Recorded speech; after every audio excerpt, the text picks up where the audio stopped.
La tragedia fue el domingo, 9 de la mañana con 28 minutos, cuando el chirrido de los metales, las llantas, los rieles, los vagones, sobresaltó a los 241 pasajeros y 9 tripulantes que iban en ese tren interoceánico.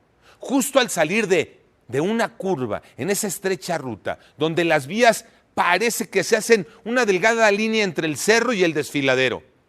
23 minutos antes, porque eran las 9 de la mañana con 5, el tren había salido de Ixtepec, de la primera parada, después de la estación terminal. En esa estación, Ixtepec, se subieron Carlos y su novia. Dicen que era evidente que el tren iba muy rápido. Ayer platiqué con Carlos. La gente comentaba entre los asientos que iba muy rápido. Incluso una de las que iba trabajando en el interoceánico comentó es que iba un poco rápido, pero fue solamente un comentario, no fue una alerta como tal. ¿Una mujer de tripulación, una Sí, persona de la Marina? que trabajaba dentro del tren. Ella también hizo el comentario de que iban muy Sí, rápido. desde antes que llegáramos a la curva se sentía tenso como, como el pasar de las vías en el riel, como que se sentía muy duro. Entonces llegamos a donde da la curva del incidente y sí se sintió como que un estruendo fuerte y fue cuando llegó el frenón que nos dio todos y como íbamos sentados en reversa, la espalda pues dio el jalón hacia atrás y sentimos el estruendo. ¿En el tren llevas un cinturón de seguridad o no? No, no llevamos cinturón de seguridad. ¿Tiene cinturones de seguridad o no tiene el tren interoceánico? No recuerdo, pero creo que no tenía, porque no recuerdo haberlo visto en mi asiento. Y es que no. Los trenes, ni el interoceánico, ni ningún tren en el mundo tienen cinturones de seguridad. Dicen que es que como son tan poquitos los accidentes que se registran, que no son necesarios esos cinturones de seguridad. Bueno, pues ahí queda claro que tal vez sea momento para cambiar las políticas en materia de seguridad con ese tema particular de los cinturones. Con la brutal sacudida, la locomotora se desprendió del cuerpo del tren y quedó a varios metros a la distancia, recostada sobre lo que es su perfil izquierdo. El primer vagón se fue al fondo del barranco 7 metros para abajo. El segundo quedó prácticamente colgando, volando, aferrado al tercer vagón, que fue arrastrado de la vía y al borde también del precipicio.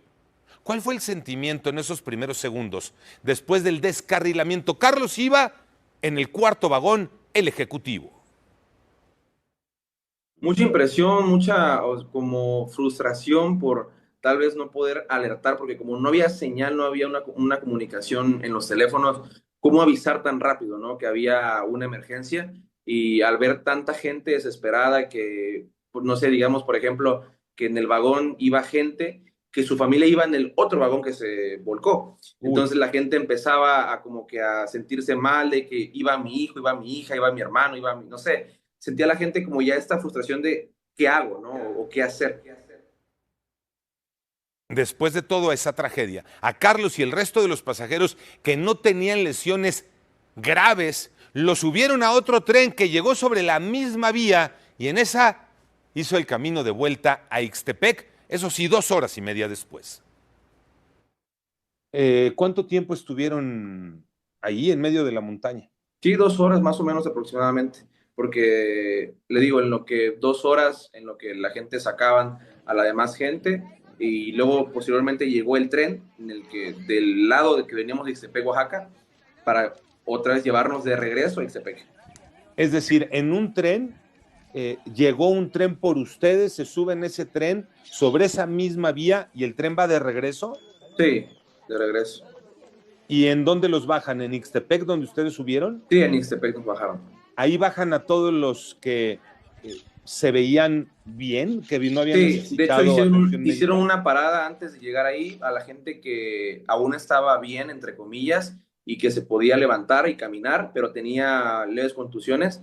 Las bajaron en una mini comunidad, voy a decirlo así, y donde ya entraban carros y bomberos y protección civil y las fuerzas, y bajaron a la gente a mitad de camino. Y de ahí continuó el camino con otro grupo que estaban en mejores gracias a Dios, en mejores condiciones, Sí, como es tu caso. ¿El de tu novia también? sí, también. Algo a destacar, las autoridades ya estaban advertidas de las complicaciones técnicas de esa línea Z del tren interoceánico. De hecho, el accidente ocurrió en una curvatura estrecha que está internada en la sierra. Ahí estás, en ese punto, ahí está Lucero Rodríguez. Buenas tardes, Lucero.